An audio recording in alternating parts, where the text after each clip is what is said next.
시청자 여러분 안녕하십니까. 지금부터 존엄캔의 안보정론을 시작하겠습니다. 자, 이번에는 이 한동훈 체제가 드디어 이제 들어섰는데 여기저기서 이제 우려 반 기대 반 이런 분위기는 같고요. 자, 우리 내 댓글 보도를 보더라도 반응을 보더라도 이제 그동안에 한동훈을 지지했던 사람들은 좋아하지만은 한동훈을 싫어했던 사람들은 마찬가지로 또 싫어해요. 자, 그런데 이제 윤 대통령이 얘기한 대로 우리는 이제 한 배 올라탔다. 자, 그러니 한 팀이 되자. 그래서 지금 이제 정권 재창출이라는 말까지는 뭐 아직 시간이 많이 남아있지, 많이 남아있어서 안 나오지만은 그래서 결국은 정당이라는 게 뭡니까? 정당의 최고의 목표는요, 정권을 잡는 데 있는 거예요. 자, 그래서 윤 대통령도 한 팀이 된다는 것을 강조했다는 것은 정권을 잡아야 되니까. 또 제가 그랬잖아요. 냉전 체제가 지속되는 한 지금 민주당의 외교안보 정책, 경제 정책을 가지고서는 지금 국제적인 이 파도를 이겨내기가 어려워요. 이 국제적인 변화에 그러면 우리가 올라타서 계속 승자가 되는 이 국가를 만들어야 될 거 아니에요? 자, 제가 민주당을 왜 싫어합니까? 민주당을 싫어하는 이유는 중앙정치에 있어서 뭐 지방에 있는 기초의원이라든가 뭐 도의원은 그분들은 이제 살림살이 하는 분들이니까 별도로 하더라도 중앙에 있는 민주당이 이제 경제정책과 그 다음에 이 안보정책을 만들어 놓는데 물론 사회문화 각 부분에 뭐 정책이 다 있죠. 큰 틀에서. 요게 국제 추세에 맞지 않게 대한민국의 국격을 떨어뜨리고 대한민국 국민으로서의 자존심과 명예 이런 거를 갉아먹는 정책과 전략을 하기 때문에 제가 싫어하는 거예요. 아니 잘만 해보십시오. 제가 그러면 민주당 이재명도 막 칭찬하죠. 그런데 전혀 그럴 가능성도 없고 지나온 과거를 봐도 그렇고 현재의 정책 방향을 봐도 그렇고 그럴 때 미래로 가는 그 사람들의 길은 나라를 망하게 시킨다. 그래서 제가 민주당 이재명 그 다음에 조국 다 비판할 수밖에 없어요. 10가지 중에 한 개라도 칭찬하는 거 내놔봐요. 요즘 뭐 종부세 좀 완화하자. 이런 거는 그래도 제가 기대하면 들만한데 요것도 진실로 종부세를 좀 줄이자. 이게 아니라 선거 전략적 측면에서만 이 얘기를 하고 있기 때문에 그 신뢰성에 제가 점수를 안 주는 겁니다. 그런데 어쨌든지 간에 이렇게 이제 대립적인 국면에서 국가를 책임지고 있는 게 지금 대한민국의 여당이다. 그래서 윤 대통령이 얘기한 이 한 팀이 되자, 원팀이 되자. 지금 원팀 때문에 체코 원전 24주도 벌어왔잖아요. 그런 것처럼 여러분들께서도 한동훈이를 싫어하고 또 윤 대통령을 좋아하고 이런 이런 것도 이제 중요한 원인이 되겠지만은 여러분들 비판이 없으면요. 나라도 정당도 가정도 회사도 성공할 수 없어요. 다만 그 비판하는 것이 합리적이고 그러죠. 한 목적적 안에서 비판이 이루어져야 되는 것이죠. 당리당략적 비판 그리고 이제 뭐 특정 어떤 감정적 비판 이건 안 되는 것이죠. 자, 그래서 그런 틀에서 제 방송을 좋아하시는 여러분들께서도 말이죠. 한동훈이를 좋아하고 윤 대통령을 좋아하고도 물론 중요하지만은 그런 좋아하는 감정 그리고 또 비판 한동훈이를 비판하고 윤 대통령을 비판하는 그런 감정과 논리 그건 간직하라 이겁니다. 그러나 그것은 당의 발전, 국가의 발전 여기에 녹여 들어갈 수 있는 수준으로 여러분들이나 저나 함께 노력하자 이런 취지의 말씀을 드리고 제가 논평을 해드리도록 하겠습니다. 자, 어떻게 항상 얘기지만은 아니 같은 이 부모님 밑에서 태어난 자식들도 성격이 다 달라요. 그런데 어떻게 10가지만 10가지를 다 똑같은 목소리를 내야 되겠습니까? 그래서 댓글로 서로 싸우시는 분들도 있어요. 아니 싸워야 되죠. 그러나 그 싸움의 출발 항상 감정이 아니라 이성과 논리 거기까지만 가자 이겁니다. 그래서 지금 오늘 한동훈이가 이제 입장문을 내놨는데 한동훈이가 내놓은 입장문을 이제 핵심적으로 이제 보면은요. 지금 3가지를 당부하고 있습니다. 자, 하나는 우리가 민심과 국민 눈높이 요거를 굉장히 강조해요.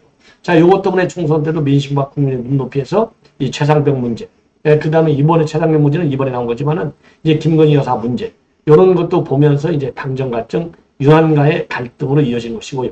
그럼에도 불구하고 민심과 국민 눈높이를 굉장히 강조하고 있고 그 다음에는 우리 정당이 우리 국민의힘이 유능해져야 되겠다. 요거는 이제 민주당과 대립되는 측면에서의 유능성을 얘기하는 것이고 앞에 이제 민심과 국민 눈높이를 강조하는 것도 마찬가지로 국민의 소리, 이제 국민 주권주의, 정치학적으로 본다면 국민 주권주의와 이 국민의 권력은 국민으로부터 나온다. 그러니까 국민 눈높이 민심 이거 중요하다는 얘기가 되겠고요.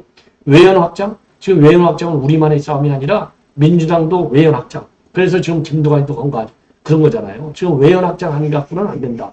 그러니까 이재명이도 외연 확장 흉내를 내려고 종부세다, 금투세다. 이런 거 우리 여당 입장에 슬그머니 동조해 오잖아요. 그리고 25만 원만 고집하다가 35만 원까지 줘도 돼. 사람에 따라서. 이렇게 살짝 바꾸잖아요. 요게 바로 외연 때문에 그런 거예요. 왜? 어차피 보수와 진보의 국민들의 이 성향, 요거는 지금 현 상황에서는 바꿔지기 어려워요. 그거는 저도 뭐 그렇게 갈 수밖에 없다. 왜? 사람이 보수를 갖다 진보를 갖다 신발 바꾸시는 사람들, 이게 무슨 신념에 따라서 바꾸시는 그런 분들도 있지만은 이해관계 때문에 바꾸시는 사람들도 있어요. 신념에 따라서 바꾸시지 않는 사람들은 그런 보수, 딱 고정된 보수, 그리고 고정된 진보입니다. 이 바꾸시는 사람들은 이해관계가 달라지니까. 이게 좋게 얘기하면 뭐라고 얘기할지 모르겠지만 나쁘게 얘기하면 이게 다 배신자 그룹에 들어가는 거예요. 저는 배신자들 싫어해요. 확실하게 한 길을 간다. 이게 분명합니다. 그렇기 때문에 이제 정권을 잡으려면 확실하게 가는 사람들. 배신자가 나와봐야 얼마나 나오겠어요. 요게 중도층이나 이거죠. 요거를 잡아야 돼. 그래서 한동훈이가 오늘 요 얘기도 외연 확장을 하자. 요 얘기도 맞는 얘기예요. 자, 그래서 지금 이제 수락, 그렇죠? 이제 당 대표 요거 이제 이 취임 인사나 마찬가지겠는데 요 얘기를 보면은 우리가 또 이제 당정이 하나가 돼야 된다. 여기에서 이제 갈등 요인의 우려가 있는 것이 민심, 외연 확대, 미래, 그 다음에 유능한 정당, 그 다음에 국민 눈높이와 민심, 여기 모두가 당정 간의 갈등 요인이 잠복하고 있어요. 뭐든지 상호 충돌하는 지점이 없는 이슈는 없습니다. 동전도 양면이 있다고 하잖아요. 그리고 모든 게 양면성이 다 있잖아요. 그런 거하고 똑같다. 그래서 이제 우리는 한 팀으로 이제 가야 되는데, 이견은 힘으로가 아니라 논리로, 그렇죠? 이론적인 틀과 그 다음에 현실 바탕 위에서 이런 이견의 가능성은 줄여나가는 이런 리더십을 이제 한동훈이가 보여주느냐 안 보여주느냐, 요게 관전 포인트가 되고, 요 리더십을 잘 보여주면 검증을 통과하는 것이고, 왜냐? 지금 이제 한동훈이는 정치판에 지난번에 12월 달에 처음 나왔잖아요. 그러니까 7개월 만에 당대표로서 당원이 뽑은 당대표가 된 거예요. 어마어마한 정치에 대해 변화가 이루어지고 있는 겁니다.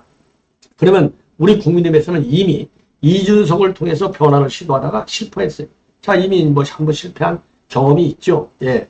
자, 그래서 이번에가 이제 두 번째 맞이하는 시험대 선거입니다. 그래서 이준석이는 나이가 30대 지금 중반에서 한번 들어왔다가 이제 실패를 하게 된 건데, 자, 이번에 이제 한동훈의 경우에는 그 이준석의 실패 리더십, 실패한 사람한테 리더십까지는 얘기할 필요가 없겠지만은, 이준석이가 왜 실패했는지도 잘 봐야 되겠고, 그동안의 성공 사례, 이번에 이제 지금 오늘 한동훈이 오늘 이제 연설에서도 지금 박근혜 전 대통령의 얘기, 즉 이질감, 그렇죠? 분열의 시를 어떻게 극복했는지 요거를 지금 강조하고 있어요. 그래서 전부 다 녹여나가겠다. 예. 그리고 지나치게 싸워서 죄송하다. 이런 얘기를 하고 있습니다. 자, 그래서 이 한동훈의 오늘 입장문을 말씀드리겠고, 그 다음에 요직에 발달될 수 있는 사람들이 과연 어떤 사람인지도 여러분께 말씀을 드리도록 하겠습니다. 자, 그래서 말이죠. 한마디로 얘기해서 우리는 폭풍을 뚫고 미래로 간다. 제가 당대표로 있는 한 폭풍 앞에 여러분을 세우지는 않겠다. 자, 이러한 취지의 입장문을 내놨고요. 그리고 이번에 이제 과열된 전대 과정에서는 송구스럽고 죄송하다. 그리고 앞으로 이런 이 싸움, 요거를 갖다가 완전히 날려버릴 수 있도록 각별한 정성을 기울이겠고, 경쟁했던 분들과도 함께 가겠다. 이렇게 입장을 내놨습니다. 자, 그래서 이제 한동훈 대표 체제의 과제라고 하는 것은 이제 수평적 당정 관계를 굉장히 강조했지 않습니까? 그래서 당내 통합을 과연 어떻게 해 나갈 것이냐. 그래서 친윤계 인사도, 그러니까 이번에 이제 라이벌 측에 속했던 사람들도 당내 요직에 발탁할 가능성이 있다. 그리고 당정 협력을 과연 어느 정도로 해 나갈 것이냐. 요것도 또 하나의 이제 과제가 된다. 이러한 지금 평가를 받고 있습니다. 자, 그러면 말이죠. 이 한동훈 대표 체제가 이제 드디어 들어섰는데, 오늘 한동훈의 이제 표를 보면은요, 82만 85만 중에 32만 700표, 그래서 62.84%를 얻었고요. 원희룡이는 9만 6천 표, 18.8%, 그리고 나경원이는 7만 4천 표, 14.58%를 받았고요. 윤상현이는 1만 9천 표. 그래서 3.7%를 받았습니다. 그래서 혹시나 하고 결선을 기대하는 그런 분위기도 있었지만은 결선 없이 바로 깔끔하게 해결이 됐다. 이렇게 보여져요. 자, 그래서 오늘 장면과 관련해서요. 자, 이제 한동훈이가 이제 당 대표로서 이제 우리 국민의힘 당기를 휘둘리는 모습이 되겠고, 요거는 이번에 이제 당선이 된 최고위원들, 자, 맨 왼쪽에 인용한 김민전, 그 다음에 장동혁, 그 다음에 이제 이 김재원, 그 다음에 이제 진종호 선수. 진종호 선수는 청년 대표고요. 그 다음에 김민전은 이제 여성 최고위원이 되겠습니다. 그래서 이번에 최고위원 선거에서 보면은 최고 그 인물로, 최고의 측근으로 떠오르는 인물이 장동혁이다. 그리고 이제 김재원이는 TK에서 유일한 주자다. 그리고 인용하는 비대 혁신위원장으로 이름을 날리다가 이번에 이제 의사 출신 됐고요. 그래서 이제 이 전공배로 보면은 한동훈이도 서울법대를 나와서 이제 또 법조인인데, 장동혁이는 서울법대는 아니고 서울사대 불문과로 졸업했지만은 행시를 통해서 교육부에서 일을 하다가 이제 사직을 하고 사식 공부를 해서 사법시험에 합격해서 판사로 재직하다 왔어요. 그러니까 두이서가 이제 법조인이 되겠고요. 그 다음에 김재원이는 이제 한동훈 대표의 선배 서울법대 출신이 되겠어요. 그래서 이 6명 중에 법조인이 3명, 법조인이 3명입니다. 자, 그 다음에 진종호는 스포츠계고, 그 다음에 의학계, 그 다음에 이제 김민전은 굳이 따진다면 이제 학계 인사가 되겠죠. 본래 이제 평생 정치학자로서 커왔으니까. 자, 요런 분석을 해드리고 싶고, 그 다음에 이제 한동훈 딱 이제 당선된 순간 손을 치켜 올리는 내용이고요. 그리고 이제 또 특징적인 발언 중에 하나가 바로 이제 홍준표가 입장을 내놨는데, 일체 당분간입니다. 당분간. 이 당분간은 홍준표 지 마음이죠. 당분간 짧을 수도 있고 길 수도 있는데 중앙정치에 관여하지 않겠다. 당원들의 선택이 그렇다면 어쩔 수 없고 실망이다. 단합해서 이 난국을 잘 헤쳐 나가자. 이러한 입장문을 내놨습니다. 자, 그래서 그러면은요, 이 한동훈의 오늘 연설문 내용, 핵심 요지를 여러분께 말씀을 드리겠습니다. 한마디로 얘기해서 딱 압축하면, 앞으로 내가 당을 운영하는데 첫째가 민심과 국민 눈높이, 둘째는 저 유능한 정당, 세 번째는 외연 확장에 힘을 쏟겠고, 이러한 이제 지금 현재를 폭풍으로 얘기하겠어요. 이 폭풍, 조국과 그 다음에 이재명이가 퍼붓는 특검과 탄핵을 폭풍이라고 표현한 것으로 되고요. 미래로 나가자. 이거는 이제 한동훈이가 이제 막판에 나는 미래로 나간다, 싸우지 않겠다 했을 때의 미래 비전이 없다, 있다 계속 논란이 나왔잖아요. 이번 정책 선거 아니다 이러면서. 그래서 미래로 나가겠다. 그리고 저를 선택해 주신 그 마음을 잘 받들겠다. 이런 취지의 당대표 선출 연설문 전문 내용이 되겠습니다. 그래서 이 연설문 내용 핵심만 여러분께 말씀을 드리겠는데, 왜 이게 굉장히 중요하냐? 앞으로 이게 이제 하나의 당 운영의 지침이 되지 않겠습니까? 자, 그래서 이제 시작은요, 존경하는 국민 여러분, 사랑하는 당원 동지 여러분, 국민의힘 당대표 한동훈입니다. 그러면서 우리는 미래로 갑니다. 변화를 시작합니다. 선택해 주신 그 마음을 잘 받들겠고 제가 잘 하겠습니다. 그리고 끝까지 함께 해주신 윤상현, 원희룡, 나경원 후보께 진심으로 감사드리고 세 분 모두 우리 당의 소중한 큰 정치인이고 자산이다. 그리고 여러분들께서도 신선한 활기를 불어넣어줬는데, 이번 전당대회에서 우리 모두는 치열하게 토론하고 경쟁했다. 때로는 과열되기도 했고 때로는 간통도 있었고, 이 모든 과정에서 당원 여러분들께서, 국민께서 마음 아파하고 화나고 걱정하고 힘든 한 달을 보냈던 것을 알고 있고 제가 송구스럽고 죄송하다. 그리고 2007년 대선 후보 경선에서 뵀던 박근혜 전 대통령께서 경선 과정의 모든 일을 잊자, 하루아침에 잊을 수 없다면 며칠 걸려서라고 잊자고 말씀을 하셨는데, 한마디가 치열했던 경선 과정의 균열을 메우고 상처를 봉합하는 한마디가 되겠습니다. 한마디가 됐다. 보수 정권이 연속으로 집권했고 저도 단순히 시간 흐름에만 맡기지 않겠고 모든 분들과 함께 가겠다. 각별한 정성을 기울이겠다. 그래서 이 전대후 이거 분열되는 거 아니냐? 오히려 전대후가 더 걱정이다. 이거 진흙탕 싸움이 심했다. 이런 우려를 불식시키는 이런 각별한 메시지가 아닌가. 그리고 오늘 국민의힘의 당원과 국민 여러분들이 변화를 선택했다. 오늘 우리 국민의힘의 새로운 변화를 이끌 강한 힘이 모였고, 당원들과 국민 여러분께서 선택하고 명령한 변화는 뭐냐? 첫째, 민심과 국민의 눈높이에 반응하는 것이다. 둘째, 미래를 위해 더 유능해지라는 것이다. 세 번째가 외연 확장이다. 이것이 이제 국민의 명령, 당원의 명령이다 이거죠. 예. 자, 그래서 이 뭐냐? 국민, 민심 굉장히 중요한데 민심, 국민의 마음과 이 국민의 눈높이에 더 반응하자. 민심 이기는 정치는 없고 민심과 싸우면 안 되고 한 편이 되어야 한다. 지금 거대 야당이 역사상 유례를 찾기 어려울 정도로 폭주하지만 민심이 폭주를 일방적으로 제재하고 있지 않다. 우리 아직 국민의 마음에 덜 반응하고 눈높이에 맞는 정치를 하지 못하는 평가를 받고 있기 때문인데 조금만 국민의 마음에 반응하고 국민 눈높이에 맞게 변화하려는 모습을 보여드리자. 건강하고 생산적인 당정관계와 합리적 토론을 통해서 민심을 정확히 파악하고 그때그때 때를 놓치지 말고 반응하자. 그래서 민심의 파도에 올라탑시다. 이렇게 주장하고 있어요. 그리고 미래를 위해서 더 유능해지자. 이거는 뭐 더 이상 설명할 필요가 없죠. 그러면서 아주 강조하고 있는 점이 이미 윤석열 정부는 유능하다. 그 점에 있어서 우리는 자부심을 가져도 된다. 이거는요.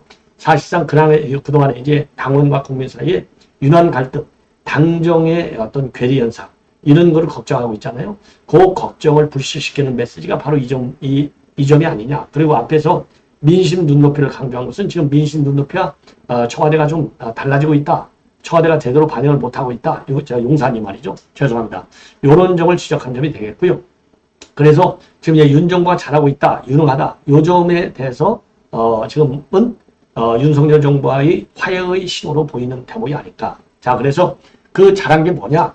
무너지는 한미동맹을 봉헌하고 발전시켰고 원전산업 제도에서 수십조 원을 지금 체코에서 수주했고 그리고 무너져버린 불법에 대한 대응 원칙을 세워서 화물연대 불법 파업에 단호히 대처했고 그리고 이제 이 경제범죄, 무너진 경제범죄 대응 강화를 해서 서민들의 금융 범죄로부터 보호했고 이러한 성과 윤석열 정부 역사에 기억될 것이다. 특히 금융 범죄로 보호했다. 이거는 이 범죄 한동훈이가 법무장관 할 때 남부지검의 금융범죄 본부를 갖다가 재생시켰잖아요. 요거를 인용한 것으로 보여요. 예, 그래서 윤석열 정부가 굉장히 잘했는데 거기에는 나도 돌 하나는 확실하게 세워놨다. 요 얘기를 하는 겁니다. 그럼에도 불구하고 이런 성과가 있는데도 국민들이 마음을 더 주지 않는 이유는 우리가 덜 경청하고 덜 설명하고 덜 설득했기 때문이다. 그래서 앞장서서 경청하고 설명하고 설득하겠고 그래서 국민의 사랑을 받겠다. 이렇게 입장을 내놨어요. 자, 그리고 저를 지지하지 않았던 분들의 마음도 챙기겠다. 그래서 그런 경청과 설득을 바탕으로 대한민국의 미래 이슈를 주도하겠다. AI, 반도체, 원전 이런 에너지 방산 산업 이런 우상향 성장을 이끌 수 있는 과제들을 제시하고 이끌겠고 금투세 폐지와 같은 민생 시급 정책을 최우선 실현하겠다. 이거는 이제 이 야당과의 협조가 필요하죠. 예. 왜냐하면 국회 다수당이니까 성장의 기회나 활로를 찾지 못하는 청년 세대들에게 활로를 뚫어드리는 방법도 찾아내겠다. 이게 바로 풀뿌리 재건이다. 그리고요. 유연한 운영을 통한 저변 확대, 그리고 특검 폐지를 통한 과감한 정치 개혁을 실천하겠다. 이 정치 개혁을 정치 개혁 시급하죠. 근데 문제는 뭐냐? 이 정치 개혁은 말이죠. 소수당 갖고 할 수 있는 게 하나도 없는데 한계가 있는 겁니다. 그래서 결국 우리 국민의힘이 중도와 수도권 청년으로 확장하는 길이 될 것이고 과거에는 우리와 상대 확고한 지지층 비율이 그 다음에 3대2가 됐는데 지금 2대3. 이건 당장 바꿀 수 없는 한계다. 그렇기 때문에 이는 외연을 확장해야 되고 그래야 이길 수 있고 상대는 현상을 유지해도 이길 수 있다. 상대가 상식적인 국민들이라면 혀를 차지만 1인 지배체제를 밀어붙이는 이유도 민주당이 뒷배처럼 믿고 있기 때문이다. 그래서 지난 대선 당시 국민의힘을 선택해준 주신 분들은 하나의 균질한 지지층이 아니었다. 정권 교체를 위해서 뭉쳤던 다양한 생각과 철학을 가진 유권자의 연합, 단시일에 복원하겠다. 이렇게 입장을 내놓고요. 그리고 가장 절실할 때 가장 가까운 곳에서 국민의 힘을 지켜봤는데 이게 이제 비대위원장 때 얘기죠. 가장 최근에 이제 절실할 때니까 100일 동안의 도약과 추락의 시간을 동시에 겪었고 우리는 민주주의를 위협하는 세력에 대해서는 단호히 대항해서 이기는 정치를 하겠다. 몸을 실은다는 소리, 웰빙 정당이라는 소리가 나오지 않게 하겠고 국민의힘은 정치인이 웰빙을 안 하고 지지자들과 당원들이 웰빙하는 정치를 하겠다. 그리고 저를 선택하신 당원 동지들이 후회하지 않을 정치, 저를 선택하신 당원 동지들도 존중하는 정치, 더 나아가서 국민의 힘을 지지하는 분들도 고개를 끄덕이는 정치를 하겠다. 그리고 폭풍이 시작하길 기다리는 건 옳지 않고 두려워하며 바라보는 것은 더욱 옳지 않다. 제가 당대표로 있는 한 폭풍 앞에 여러분을 앞세우지 않겠다. 새로 선출된 지도부와 함께 스스로 폭풍이 되어 여러분을 이끌겠다. 오늘 우리는 폭풍을 뚫고 미래로 갑니다. 미래로 가는 천단한 당원 동지 여러분들과 함께 할 수 있어서 행복합니다. 우리가 바라는 변화의 시작을 함께 합시다. 이러한 입장문을 내놨습니다. 자, 이게 이제 취임 연설문이 되겠는데요. 자, 여러분들께서도 공감하는 부분도 많고요. 걱정하는 부분도 상당할 것이 아닌가. 자, 그러면 왜 62%나 되게 지금 한동훈이가 당선이 됐느냐. 요 분석인데요. 한마디로 얘기해서 지금 이제 한동훈이 저 장관할 때 민주당하고 제대로 한번 싸웠잖아요. 그게 이제 강력한 팬덤을 만들었고 그 팬덤이 이번에 대대적인 지지 그리고 당원이 85만이 되다 보니까 조직표 관리가 어렵다. 자, 그야말로 바람선거다. 이런 측면에서 압도적으로 62%가 당선이 된 것이 아니냐. 그래서 한동훈만이 이건 후계 자기 이제 지도자 그래도 이제 압도적으로 지금 높잖아요. 이걸 보면은 보수 정권 재창출에 대한 기대감은 한동훈에서부터 시작되어야 한다. 요게 당원과 국민의 의사가 아니냐. 이런 이제 해석이 나오고 있고요. 그 다음에 말하자면 이제 전투력. 장관할 때 보여줬던 전투력. 그리고 이제 본인도 이제 본인 주변에 너무나 이제 좌파들이 많다. 이런 비판이 상당하지 않습니까? 그러다 보니까 좌파들이 너무 많다는 것이 비판적 요인도 되지만은 그런 좌파들을 통해서 외연 확장의 가능성이 있는 것이 아니냐. 예. 요런 기대 심리도 작용한 것이 아닌가. 자, 그래서 좀 상당히 높은 표로 62%. 그러니까 여러분들 여론조사에서 나올 때 이거 가짜다 하고 왜 가짜를 방송하냐 이런 얘기 비판하는 분들도 있는데 이 62%가 일반적인 여론조사 기관에서 나오는 조사의 수치하고 근접해 있어요. 예. 자, 그런 점에서 신뢰 여부를 떠나서 여론 이 지표를 우리가 잘 챙겨야 되겠다. 이런 말씀을 드리고 싶습니다. 자, 그러면요. 이제 제일 큰 것이 바로 뭐냐? 야당의 공세, 최상병 특검 때가 이제 첫 번째 시험대가 되고 있는데, 왜냐하면 최상병 특검법을 한동훈 또는 그 측근들이 끝까지 고수해 왔어요. 자, 그렇기 때문에 이제 제일 큰 과제가 윤 대통령의 관계를 과연 어떻게 해결할 것이냐. 이게 이제 대내적인 문제 중에 하나고요. 그 다음에 대외적인 문제, 대야 측면에서는 특검 공세를 과연 어느 정도나 이거를 박아낼 것이냐. 이게 이제 지금 한동훈의 하나의 중요한 과제이자 이 정치적인 실험대회에 올라있는 대표적인 지금 이 어젠다라고 하는데 이견이 없습니다. 자, 그런데 말이죠. 지금 예를 들어서 이제 홍준표 얘기는 했고요. 그 다음에 지금 이제 이 김건희 여사 문제와 관해서도 국민의 눈높이에서 조금 아쉬운 점이 있다. 국민의 눈높이를 더 고려했어야 되는 것이 아니냐. 이러한 입장을 표명한 것으로 지금 언론에 보도되고 있어요. 예. 자, 그래서 이제 이런 점도, 왜냐하면 일문이 있다고 했지 않습니까? 좀 더, 이 국민의 눈높이에서 고려했어야 된다. 이런 얘기를 했는데, 이 부분은 좀 구체적으로 설명을 드리겠습니다. 자, 오늘 말이죠. 이 기자회견을 했는데, 이 자리에서 이 비공개를 이제 조사해서 지금, 지금 이제 이원석이가 이제 감찰까지 지시했는데, 지금 보도를 보면은 중앙지검장이 수사가 끝날 때까지는 감찰을 받을 수 없다. 반발하고 있어요. 예. 자, 그래서 요 내용은 이제 이어서 이렇게 말씀드리겠는데, 검찰이 수사 방식을 정하는 데 있어서 더 국민의 눈높이를 고려했어야 한다고 생각한다. 이렇게 입장을 밝혔습니다. 자, 그래서 이게 지금 이제 이원석하고 이제 비슷한 얘기를 하는 거나 마찬가지죠.